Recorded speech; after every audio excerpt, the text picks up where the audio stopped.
ए लड़का ए कहां भाग रहा है, बैठो। क्या बंदर की तरह करता है यार, छुछंदर की तरह करता है। नात पढ़ता रहा, सुनता रहा, और अभी हदीस पढ़ रहा हूं भाग रहा। जाहिर सी बात है, और नात सुन के भाग जाएगा। वो कैसे जाने कि हदीस में क्या आया, वो कैसे जाने कि कुरान में क्या आया। जो नात पढ़ता है वो हदीस नहीं पढ़ता है, वो भी तो सारी जिंदगी नात ही पढ़ेगा, वो भी नहीं जान पाएगा कि इस्लाम क्या है, सुन्नियत क्या है। इसलिए मैं अक्सर कहता हूं कि नात पढ़ना जरूरी नहीं है, नमाज पढ़ना जरूरी है, दीन सीखना जरूरी है। जो जरूरी है उसको करते नहीं है। 2 टका कमाने के लिए साहब लोगों को बेवकूफ बना रहे हैं। 2 टका कमाने के लिए साहब अपने खरबों की जन्नत को दांव पे लगाए। 2 टका कमाने के लिए, जैसे तुम इंजीनियर बनते हो 2 टका कमाने के लिए, तुम डॉक्टर बनते हो 2 टका कमाने के लिए। तुमको न नमाज की फिक्र है, न रोजे की फिक्र है, न आखिरत की फिक्र है, न कब्र के सवाल जवाब की फिक्र है, न कुरान पाक में जो खरबों नसीहतें हमारे लिए हैं उसके पढ़ने की फिक्र है। बस physics, chemistry, biology, zoology, botany पढ़ा, नौकरी मिली, 1 लाख रुपए महीना कमाया, पेट भरा, छोटा सा घर बना, छोटी सी स्विफ्ट खरीदी और इतराया, चक्कर आया, गिरे, मर गए। अब सारी दुनिया खत्म। अब जहां गए वहां का एक दिन 50,000 साल के बराबर। ये बताओ क्या करोगे वहां, क्या होगा वहां? ना कोई पुरसाने हाल नहीं होगा वहां। वहां ये नहीं बोलेगा कि मालिक हम नहीं जानते थे, नहीं। तो जुमा के दिन तुमको बताया जाता था कि अल्लाह हक है, कुरान हक है, नबी हक है, जन्नत जहन्नम हक है। हर ईदैन की किताब में तुमको बताया जाता था कि जन्नत हक है, जहन्नम हक है, कुरान हक है। ये आखिरत तुम रोजाना लाशों को कांधे पे उठाते थे जो तुम्हारी तरह तुमसे ज्यादा ताकतवर था, लेकिन फजर के बाद उसकी मौत का ऐलान हुआ, जोहर के बाद तुम उसको दफन करके कब्र से आ गए, मगर फिर भी तुमको होश नहीं आया कि हो सकता है कल फजर के बाद मेरी मौत का ऐलान हो जाए। तुम ये सोचे कि ये मरा है, मैं तो नहीं मरूंगा, इसलिए तुम दुनिया में मस्त रहे। अजान की आवाज तुझको बुलाती थी कि खाना पीना तो सुअर छुछंदर सबको अल्लाह रोजी देता है। वमा मिन दाब्बतिन फिल अर्द इल्ला अलल्लाहि रिज़्क़ुहा। कुरान साफ कहता है कि जमीन पे चलने वाला कोई चौपाया ऐसा नहीं है जिसकी रोजी का जिम्मा अल्लाह ने न लिया हो। काफिर अल्लाह को गाली देता है मगर अल्लाह उसे भी रोजी देता है। जो अपनी इज्जत बेचकर तवाइफ के कोठे पे 2 रुपया कमाती है, अल्लाह उसे भी रोजी देता है। सुअर, बंदर, छुछंदर, सांप, उसको अल्लाह रोजी देता है। जो अल्लाह को गाली देता, कहता है कि कोई अल्लाह नहीं है, वह नास्तिक माअज़ल्लाह, अल्लाह उसे भी रोजी देता है। सारी कायनात का खालिक अल्लाह है, इस सबको इसका इकरार है। चाहे भले ही अपनी जबान में जो कह दे, वह बोले कि साहब उस खुदा को जो अपनी जबान में, इब्रानी में, सुरियानी में, अंग्रेजी में, हिंदी में जो कहे, मगर वह बोलता है कि गॉड इज वन, अल्लाह एक है जो सारी दुनिया को पैदा किया है। भले ही बहुत सारे लोग हैं जो किसी राजा के बेटा को खुदा कहता है, जो खुद माँ के पेट से पैदा हुआ है, जो एक राजा का बेटा है, ये खुदा कैसे हो सकता है? जो अपने माँ के पेट में रहा, पैदा हुआ, उसकी माँ थी, उसका बाप था, जो दुनिया का खुदा है उसका कोई न माँ है न उसका बाप है, वो लम यलिद वलम यूलद है, और ये इस राजा के बेटा को खुदा कहता है। तो अब उनको कहा जाए तो वो कहता है कि हाँ ये उस खुदा का ये अवतार बन करके आ गए। अब तरह खुराफात में लोग गुम हो गए। खुदा का अवतार बन के आ गए, खुदा का पैगंबर बन के बंदा आता है, खुदा बन के कोई आदमी की शक्ल में नहीं आता है। तो अब वो अपने हिसाब से कह रहा है, मगर ये कह रहा हूं आपसे कि उसको जैसे चाहे वो बोलता है, लेकिन सच्ची बात यही है कि दुनिया का खालिक मालिक अल्लाह है। वही सबको पैदा किया है, वही सबको मौत देता है, वही सबके लिए जन्नत और जहन्नम वहां बनाया है कि जो यहाँ ईमान लाया अच्छा काम करें उसके लिए जन्नत है, जो यहाँ ईमान नहीं लाए बुरा काम करें उसके लिए आग है। और इस दुनिया में रोजी सबको मिलेगी, कोई भूखा नहीं मरेगा। वमा मिन दाब्बतिन फिल अर्द इल्ला अलल्लाहि रिज़्क़ुहा। जमीन पर चलने वाला कोई चौपाया ऐसा नहीं है जिसको अल्लाह रोजी नहीं देता। इन्नल्लाह हुवर रज़्ज़ाक़ु ज़ुल क़ुव्वतिल मतीन। अल्लाह जबरदस्त रोजी देने वाला, इसलिए अल्लाह मोमिन को भी रोजी देता है, काफिर को भी देता है। नेक को भी देता है, बद को भी देता है, नमाजी को भी देता है, बेनमाजी को भी देता है। इसी पॉइंट को अगर आप गौर से सुन लें तो मकसद जिंदगी का फलसफा मसला हल हो जाएगा।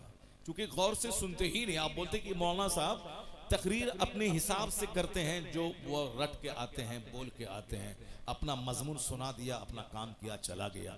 जैसे कोई आया, नात पढ़ा, जो गाया, अपना पढ़ा, अपना काम किया, चला गया। वैसे ही मौलाना साहब अपना गा रहे हैं, अपना बजा रहे हैं और गा बजा के चले जाएंगे। ऐसा नहीं है, ऐसा नहीं है। आलिम दीन कुरान सुनाते हैं, हदीस सुनाते हैं। ये वो काम है जो अंबिया और मुरसलीन के गुलाम बनकर उलमाए कराम कर रहे हैं। यही पैगाम अंबिया कराम पहुंचाते थे कि तुम अपना मकसद हयात पहचानो, तुम जानो कि तुम क्यों पैदा हो, और उलमा अंबिया के वारिस बनकर तुम तक सच्चाई पहुंचाते हैं कि दुनिया की वास्तविकता क्या है, हकीकत क्या है, हम क्यों पैदा होते हैं, क्यों मर जाते हैं। यह सच्चाई यही है कि रोजी सबको मिलेगी। जो रोजी सबके लिए है उसके लिए मेहनत देखिए कितनी है। 30 साल पढ़ना, 30 साल नौकरी करना, यह है उस वो रोजी जो रोजी बंदर छुछंदर सबको मिलती है। उसके 30 साल पढ़ना, 2-4-5 साल कंपटीशन फेस करना, मारे मारे फिरना, सऊदी अरब जाना, अमेरिका जाना, 2 टका कमाना, घर बनाना, खाना, शादी ब्याह करना, 2 बच्चा पैदा करना, उसके बाद मर जाना। ये रोजी जो सबके लिए, उसके लिए इतनी मेहनत है। मगर जन्नत सबके लिए नहीं है। जन्नत करोड़ों में किसी किसी के लिए है। अल्लाह ने रोजी का सबके लिए वादा किया है, सबको रोजी मिलेगी। अल्लाह को गाली दो तो भी रोजी मिलेगी, नमाज नहीं पढ़ो तो भी रोजी मिलेगी, ज़िना करो, शराब पियो, जुआ खेलो, सबको रोजी मिलेगी। मगर जन्नत सबको नहीं मिलेगी। जन्नत करोड़ों में किसी किसी को मिलेगी। और जन्नत मिलेगी किसको? इल्लल लज़ीना आमनू व अमिलुस सालिहात, जो ईमान लाया, अच्छा काम किया। यहां इज्जत की रोजी मिलेगी, मरने के बाद मुस्तफा की जन्नत मिलेगी। सुभान अल्लाह, सुभान अल्लाह। इल्लल लज़ीना आमनू व अमिलुस सालिहात, जो ईमान लाया, अच्छा काम किया। तो हमें 24 घंटे में जो रोजी के लिए 12 घंटे में मारे मारे फिरता हूँ, जो रोजी सबके लिए है, ये 12 घंटे जन्नत के लिए फिरना चाहिए। हकीकत में जहां खरबों साल रहना, जहां महासंखों साल रहना, उसके लिए 12 घंटे अगर बंदा पागल रहे तो आदमी समझेगा हाँ, जो असल है, हकीकत है, सच्चाई है। जहां खरबों साल रहना है, जो जन्नत हमारे लिए है कि नहीं है, बंदा डरता रहे, उसकी तैयारी करे। ये लोग देखेंगे तो कहेंगे हाँ, ये मकसद हयात को पा लिया। जो रोजी कोढ़ी के लिए भी है, जो रोजी समाज का निकम्मा, जो फालिज ज़दा है, उसके लिए भी है। यहाँ अरबों में खेलने वाला आदमी ऐसे सूख के कांटा हो गया, शुगर ने अटैक किया और सारा गोश्त को शुगर चाट गया। और जिसका 2 पांव नहीं है वो रेलवे स्टेशन पे भीख मांग रहा है। इतना मोटा ताजा है कि उसको देखने के बाद आदमी दंग रह जाता है।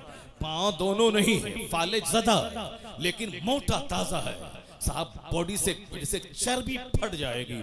और यहाँ 1000 एकड़ जमीन का जोतने वाला शुगर ने दीमक की तरह सारा गोश्त चाट के खा गया है।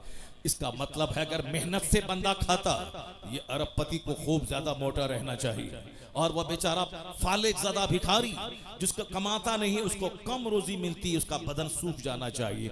लेकिन यहाँ उल्टा मामला है, जो कमाता नहीं है वो चर्बी फूट रही है उसके बदन से। और जो 1000 एकड़ का जमीन का मालिक है, या सूख के कांटा हो रहा है। पता चला रोजी कमाई की बुनियाद पर नहीं मिलेगी। अल्लाह ने जिस जानदार को पैदा किया है, सबको रोजी देने का अल्लाह ने वादा किया है।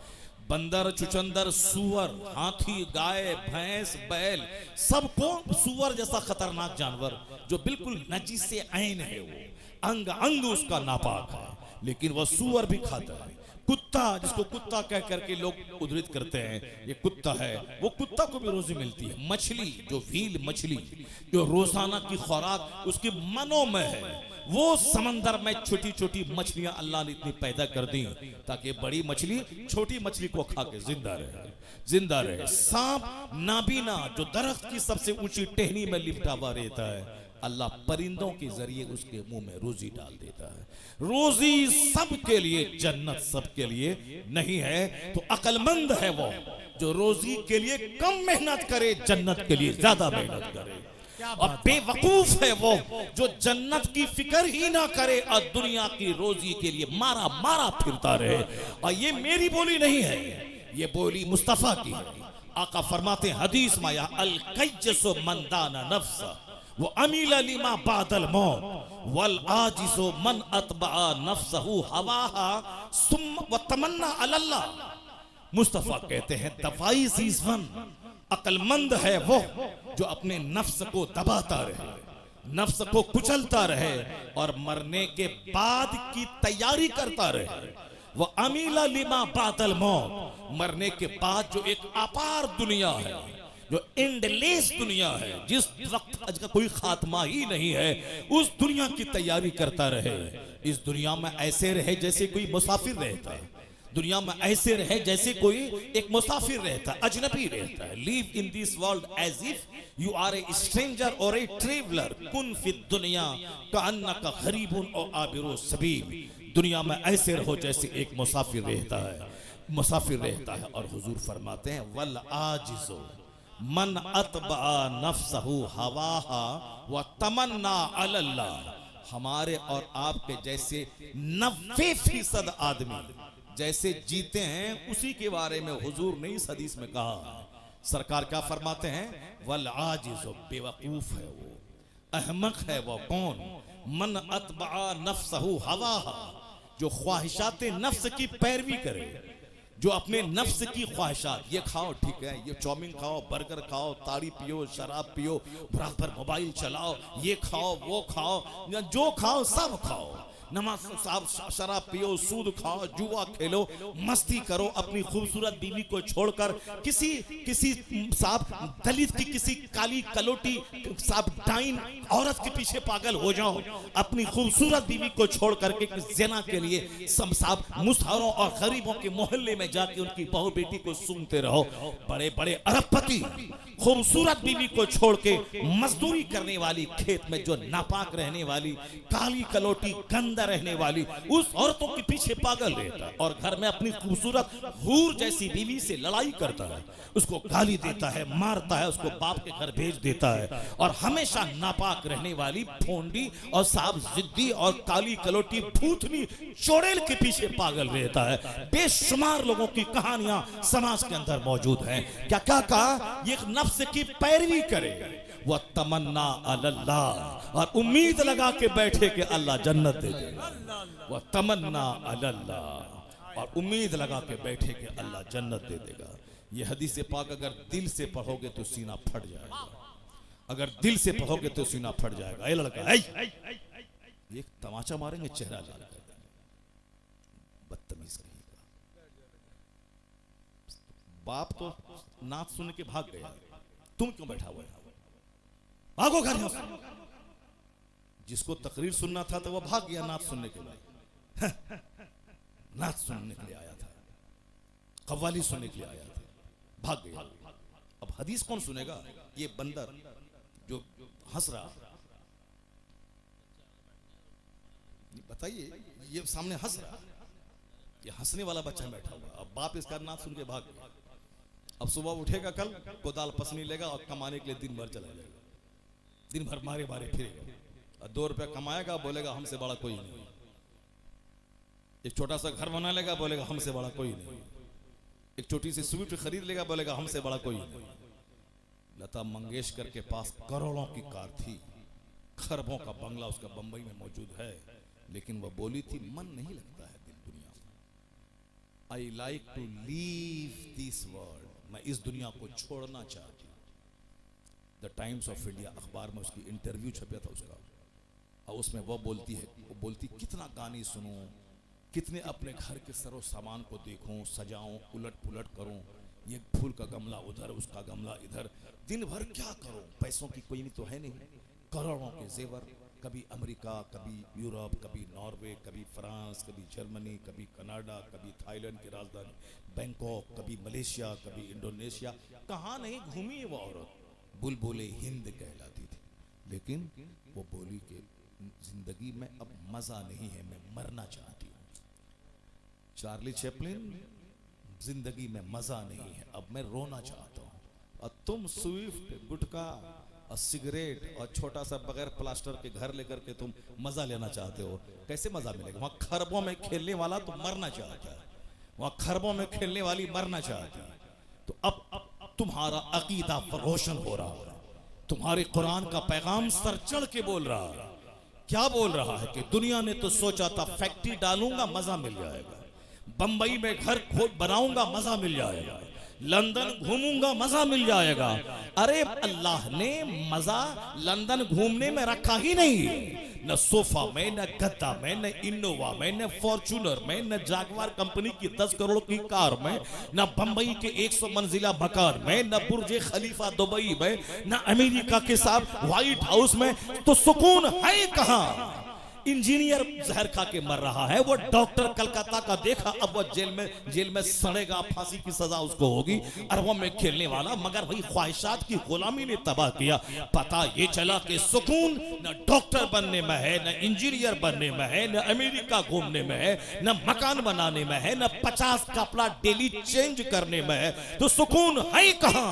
अल्लाह अला बिज़िक्रिल्लाह तत्मइन्नुल कुलूब। कुरान कहता जान ले जहां इबादत है वहां सुकून है, जहां जिक्र है वहां सुकून है। ये दिलों को सुकून अल्लाह की याद ही में मिल सकता है। नारे तकबीर, नारे रिसालत, मसलके आला हजरत, सुभान अल्लाह, सुभान अल्लाह। अला बिज़िक्रिल्लाह तत्मइन्नुल कुलूब। आज सबको दिल की बीमारी लगी हुई है। क्यों? इस दिल में अल्लाह की याद के अलावा सब कुछ है। इस दिल में बीवी है, बच्चा है, शादी है, बियाह है, इस दिल में सब कुछ है। अल्लाह ही नहीं जो हमारा हकीकी मालिक, हमारा खालिक, हमें मारने वाला, हयात देने वाला, जन्नत देने वाला, रोजी देने वाला है, वो अल्लाह की मोहब्बत ही दिल में नहीं है। मर्द को रहना चाहिए जलसे में, तो वहां वो बैठी हुई, वो सब बताइए, जिसको गप करने से फुर्सत नहीं है वो बैठी हुई। वो भी बोलती है कि फला शायर को बुलाइए और शायर को ये बोलो कि फला नात पढ़े।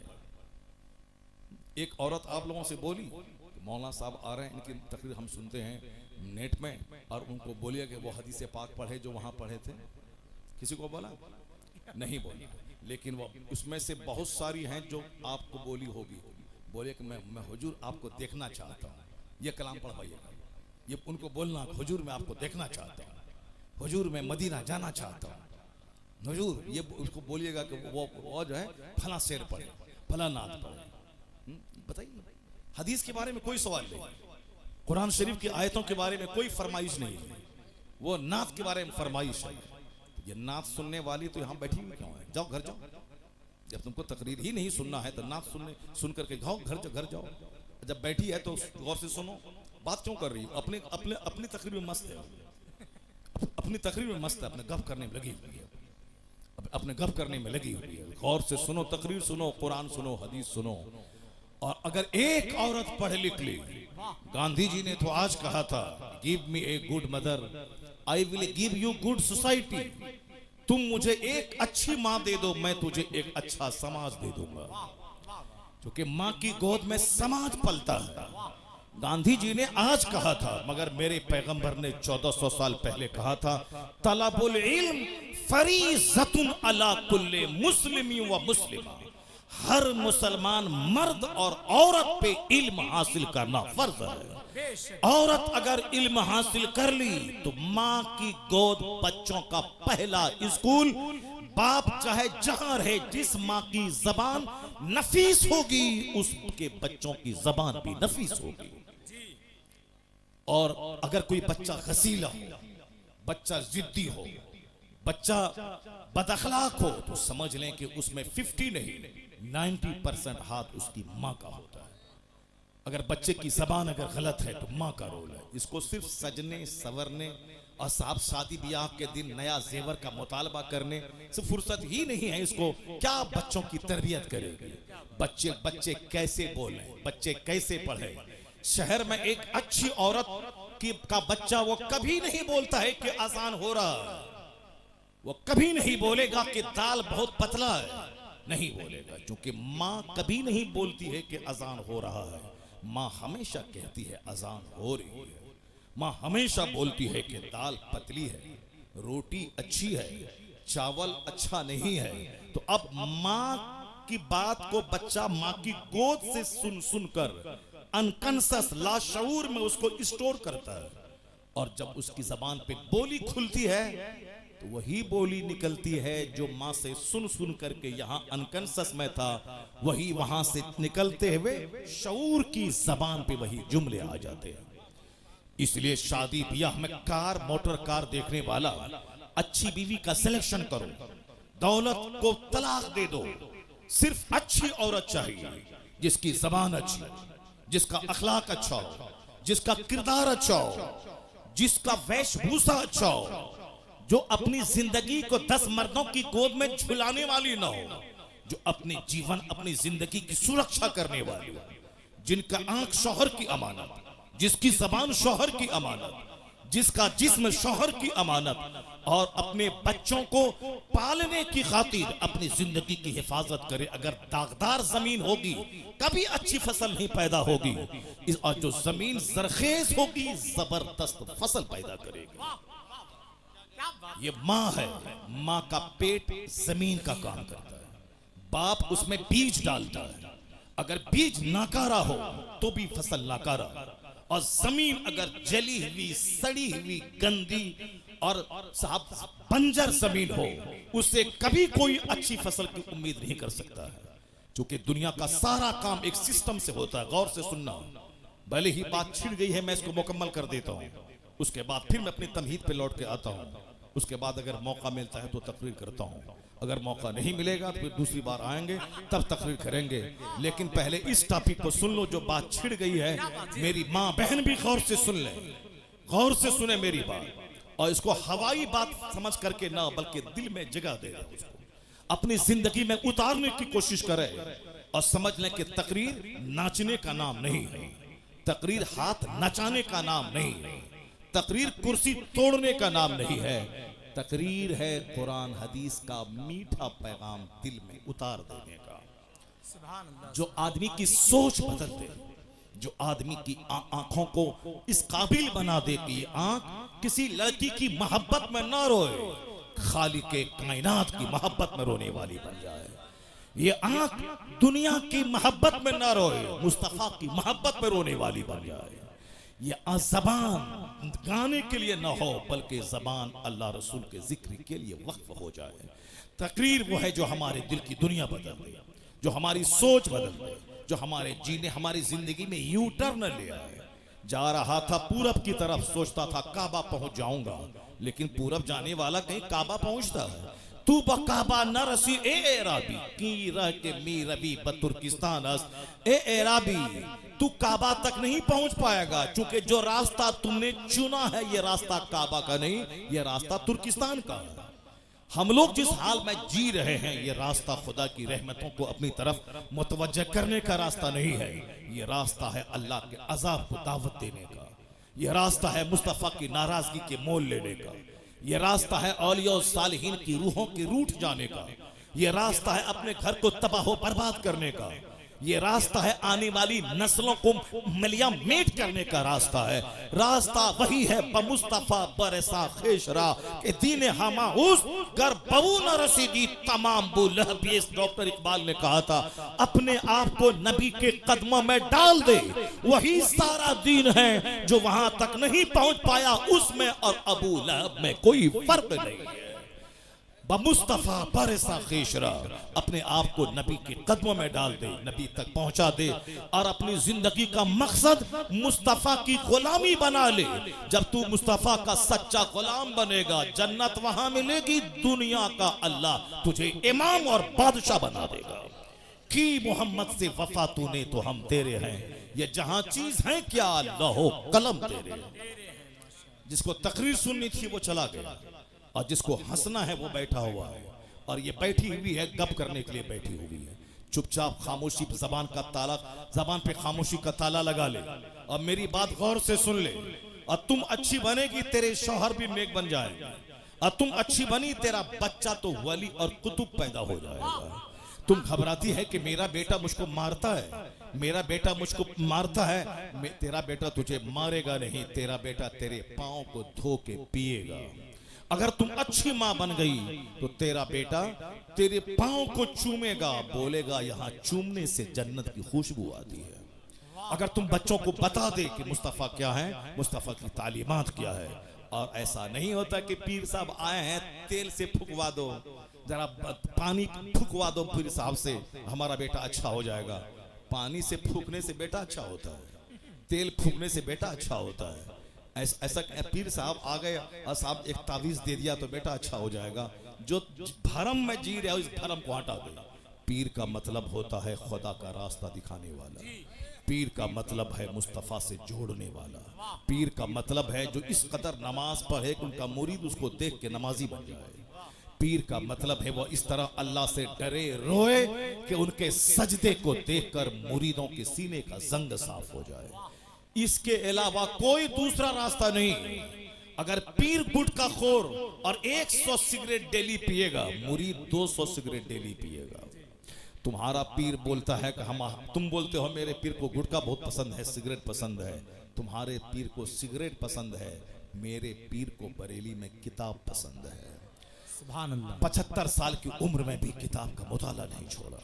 उनको लोग तोहफे में किताब देते थे और तुम अपने पीर साहब को तोहफे में सिगरेट देते हो। जो जाहिर सी बात है तुम्हारा कसूर नहीं है, कसूर पीर साहब का है। तुमको जब मालूम है कि मेरे पीर की जो पसंद है वो गिफ्ट देना चाहिए, तो पीर की पसंद है पुड़िया, पीर की पसंद है शुद्ध पलस, पीर की पसंद है पान परा, पीर की पसंद है क्या रजनीगंधा, पीर की पसंद है। तो अब मुरीद वो पसंद वाली चीज लाके देता।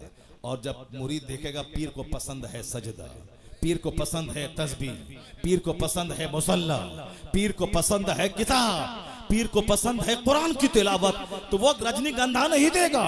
मुरीद तस्बीह मुसल्ला कुरान पाक मुसहफ लेके पीर को तोहफा पेश करेगा। तो मेरा मुर्शिद खुश हो जाएगा कुरान पाक की तिलावत से। मेरा मुर्शिद एक बरेली में था, बुढ़ापे में भी किताबों का मुताला नहीं छोड़ता। जब भी देखा किताब पढ़ता देखा, जब भी देखा वाजु नसीहत करता देखा, जब भी देखा अम्र बिल मारूफ करता देखा। अमेरिका में रहे वही दीन की फिक्र, बरेली में रहे वही दीन की फिक्र, बस मुरीदों के बीच रहे वही दीन की फिक्र, तन्हाई में रहे तो जबान पे जिक्र और दुरूद जारी है। वह कौन था? 10 करोड़ मुरीदों का मुर्शिद बरहक, अपने वक्त का कुतुब अब्दाल अख्तर रजा का अज़हरी ताजु शरीयत। जब भी देखा मुताला करता देखा, जब भी देखा फतवे का जवाब देता देखा, जब भी देखा मुफ्तियों की झुरमुट में देखा। एक पीर साहब है उस इलाके में गोंडों की झुरमुट में रहता है, गोंडों की झुरमुट में रहता है। ये लुच्चा, ये लफंगा, ये बरोकर, ये दलाल, ये साहब लठेत, ये मारधाड़ करने वाला, ये चोर, ये ममाली, ये बदमाश, ये साहब बदमाशी का रैकेट चलाने वाला।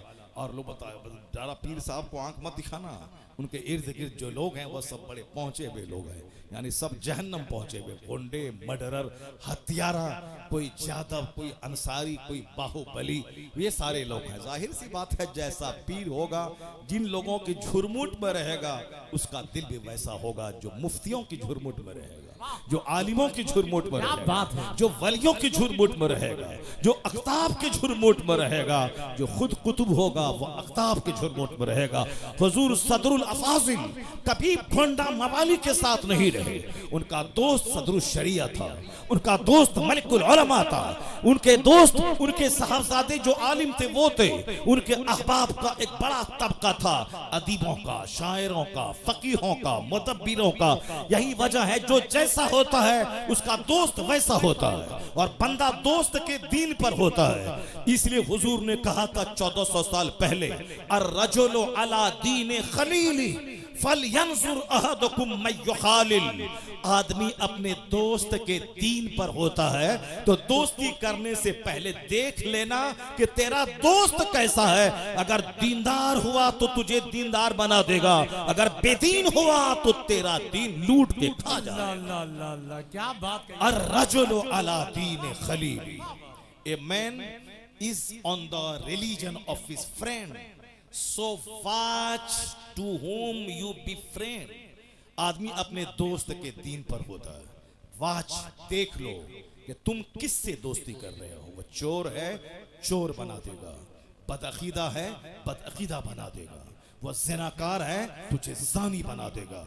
अगर तेरा दोस्त अल्लाह से डरने वाला नमाजी है तो तुझे नमाजी बना देगा, मुत्तकी बना देगा। अर्रजुलु अला दीन खलीली फलयंजुर अहदुकुम मन युखालिल। बातें हमारी होती रहेंगी। मैं तमहीद यहाँ रोक करके मैं पहले वो चैप्टर में खोलता हूँ जो बात जबान पे आ गई है, ये वरना ये भाग जाएगी और हमारी तकरीर सुन नहीं पाएगी। और इसलिए चुपचाप रहो और तकरीर मेरी गौर से सुनो। और जहां तक मेरी आवाज पहुंच रही, मेरी सारी माँ, सारी बहन, सारी बेटियां वह गौर से इस चैप्टर को सुने। अक्सर व बेशतर मैं इस चैप्टर को रिपीट करता हूं। मैं खिताबत इसलिए नहीं करता हूं कि 100 तकरीर 100 टॉपिक पे हो, नहीं, मैं सिर्फ एक टॉपिक पे तकरीर करना चाहता हूं कि हर महफिल में अगर 5 बंदा जन्नती बन जाए तो मेरा पसीना बहाने की मेहनत वसूल हो जाए। माशाअल्लाह।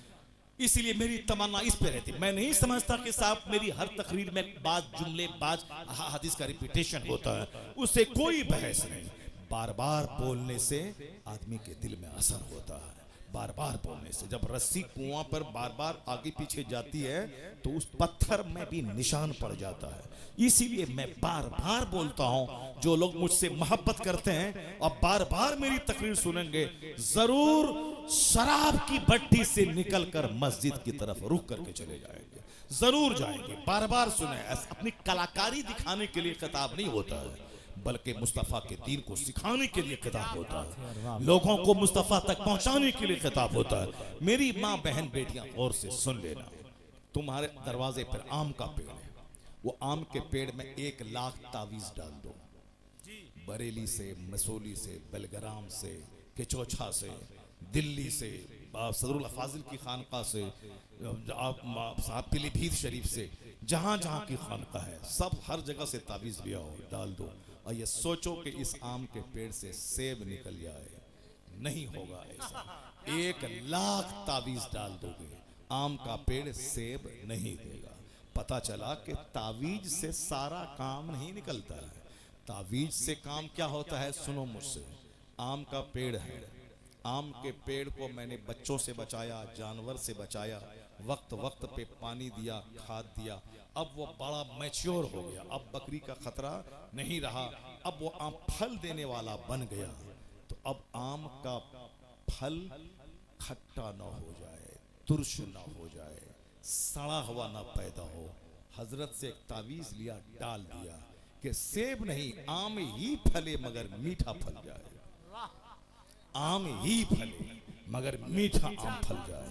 चूंकि ये नेचर के मुताबिक है कि दरख्त लगाया है आम का और उसमें सारी मैंने मेहनतें की हैं, बस तावीज का थोड़ा सा असर हो जाए कि अच्छा आम उससे पैदा हो जाए। ये है तावीज का असर। ऐसा नहीं है कि आम के पेड़ से लीची निकल जाए, तावीज से आम के पेड़ से सेब निकल जाए, नहीं होता है। जैसा दरख्त वैसा फल, जैसी जमीन वैसी फसल, और जैसी माँ वैसी औलाद, जैसा बाप जैसा बीज वैसा बच्चा।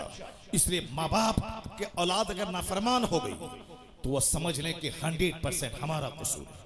अगर माँ बाप को सताने वाले बच्चे पैदा हो गए तो वह दूसरों के सर पे मत बढ़े कि तुम्हारी वजह से ऐसा हो गया। वह तो कमजोर लोग होते हैं जो अपनी गलती नहीं मानते, वह दूसरों के सर पे मढ़ देते हैं। जैसे बच्चा कमजोरों की जमात है, ये कभी एक्सेप्ट नहीं करेगा हमसे गलती हो गई।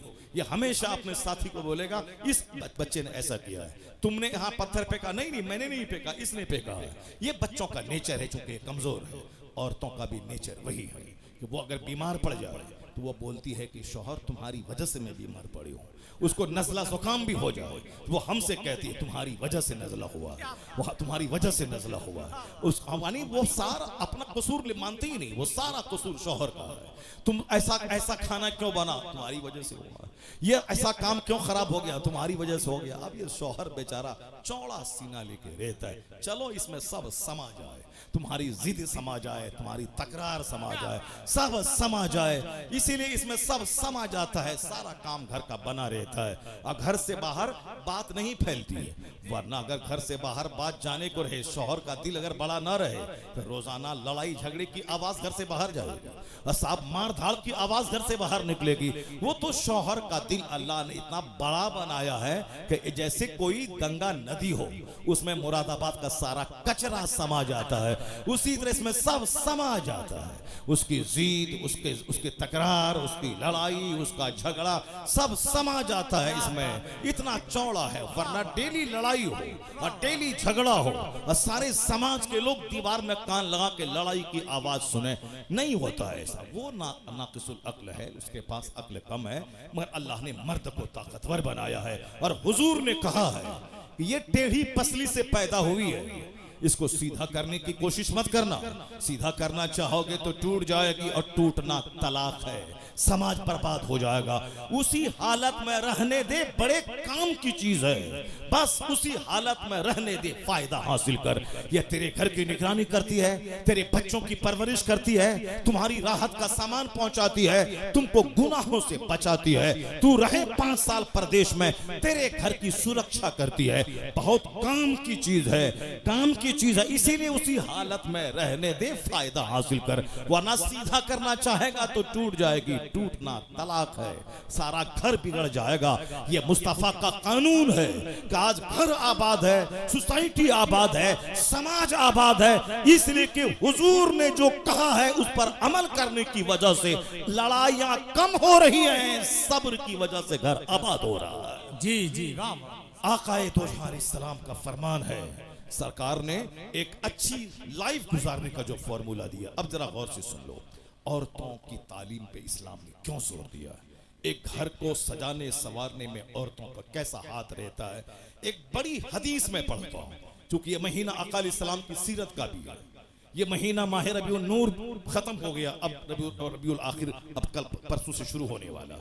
मगर चूंकि सारी जिंदगी सरकार की सीरत बयान की जाएगी, ऐसा नहीं कि 12वीं के महीने में ही ईद मिलादुन नबी हमेशा मनाया जाएगा।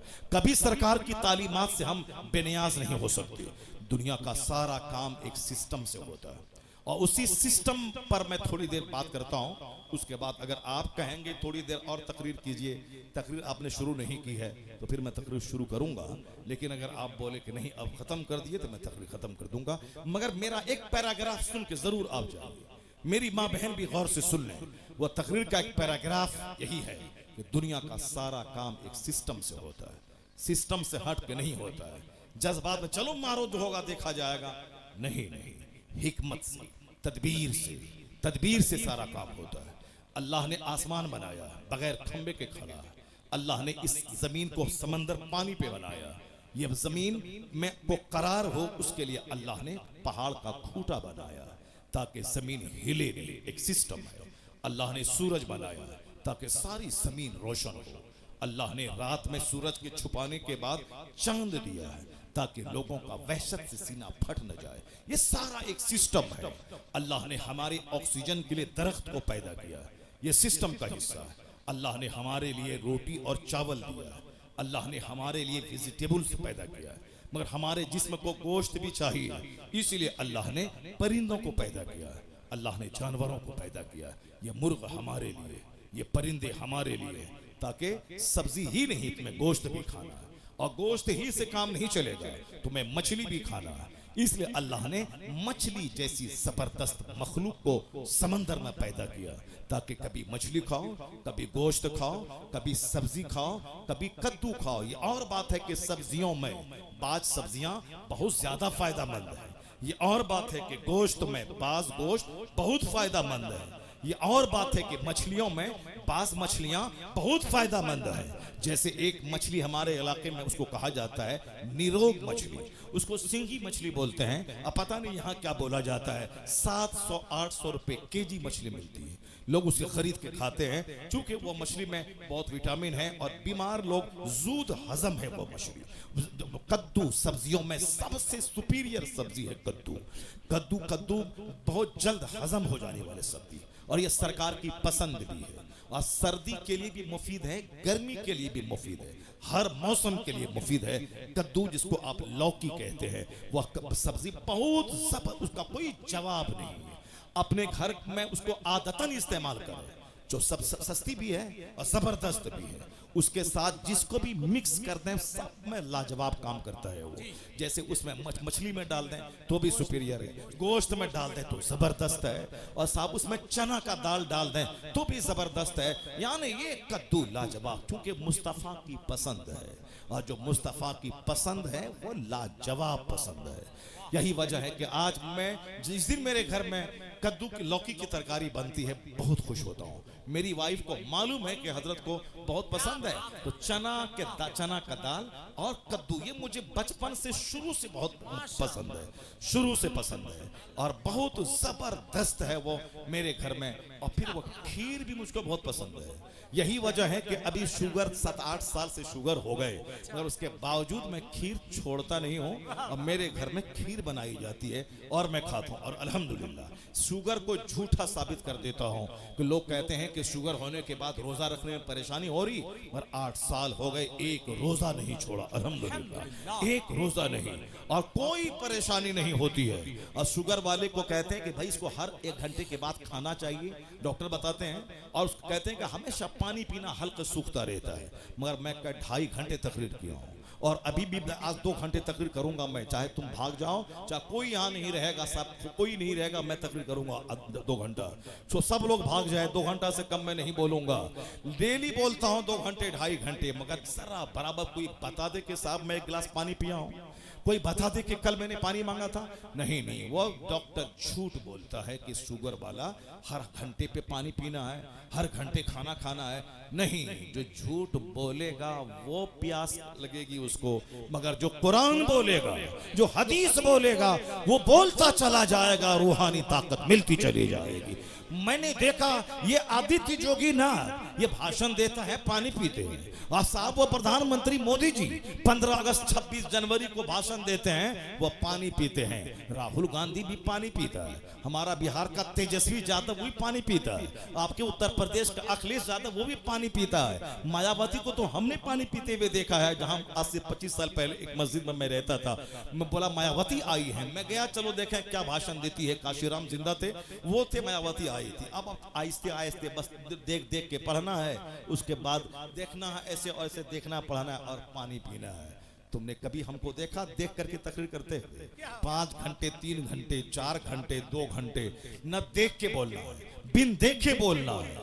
बिन देखे बोलने में दिमाग चलता है, इसके बाद क्या बोलें, इसके बाद क्या बोलें, इसके बाद क्या बोलें, दिमाग चलता है। दिमाग चलने में आदमी थक जाता है, लेकिन देखने में एनर्जी लॉस नहीं होती है। ना देखा जाता है, बिन देखे बोला जाता है, उसके बावजूद 1 गिलास पानी पीने की नौबत नहीं आती है। बात वही है, जो दुनिया बोलेगा उसे प्यास लगेगी, और जो उकबा बोलेगा, जो कुरान बोलेगा, जो हदीस बोलेगा, रूहानी ताकत मिलती चली जाएगी। अगर यकीन नहीं आए तो तुम भी तिलावत करके देखो, तुम भी नमाज पढ़ के देखो, तुम भी दिन की बातें बोल के देखो। 2 घंटे तक तिलावत करते रहोगे, नहीं लगेगी प्यास, क्योंकि तवज्जो उस तरफ रहेगी, तो तुम्हारी प्यास की तरफ से तवज्जो हटती चली जाएगी। मैं पहले सुनता था, मगर 8 साल से मुझको तजर्बा हो रहा है। मैं जब शुगर का अटैक हुआ, मैं बड़ा घबराया कि अब 2 घंटे तकरीर कैसे होगी, 3 घंटे तकरीर कैसे होगी, 4 घंटे तकरीर कैसे होगी, खड़े खड़े 2.5-3 घंटे में बोलता हूं, कैसे तकरीर होगी। लेकिन जब मैं बोलने लगा पता चला नहीं, वह दुनियादार वाली बोली होगी तब थकेगा, वरना कुरान हदीस बोलो, बोलते चले जाओ, शुगर पानी पानी हो जाता है, रूहानी ताकत मिलती चली जाती है। सजदे से ताकत मिलती है, तिलावत से ताकत मिलती है। डॉक्टर लेविल पाविल ने कभी कहा था, the Quran word to word is the resource of energy. Quran हर्फ बहर्फ ताकत हासिल करने का जरिया है। जो रीडर और लिसनर, पढ़ने वाले सुनने वाले, दोनों को वह खजाना मुंतकिल करता रहता है। आप गौर से अपना आधा घंटा का टाइम देंगे मुझको। देखिए भाई साहब, देखिए हमको तो प्यास लगनी चाहिए, हमको पेशाब लगना चाहिए, मगर यार तुम लोग जवान आदमी हो, अरबी पेशाब तुम बोलो, ला हौल वला कुव्वता इल्ला बिल्लाह। इस गुटखा बीड़ी सिगरेट सब छोड़ दो, अल्हम्दुलिल्लाह पेशाब भी कम लगेगा, लीवर भी मजबूत रहेगा, और उसके बाद मसाना भी मजबूत रहेगा और 70 साल की उम्र तक जवान रहोगे अल्हम्दुलिल्लाह। जवान 70 साल की उम्र तक जवान रहोगे। इसलिए फालतू चीजें छोड़ दो, जितनी भी अननेसेसरी चीजें हैं सारी चीजें छोड़ दो और कंपलसरी जो चीज है उसको लो। इबादत से ताकत हासिल करो, तिलावत से ताकत हासिल करो। अब आधा घंटे का आपके पास से मैं टाइम दे रहा हूँ, उसके बाद फिर मैं अपनी मर्जी से तकरीर करूंगा।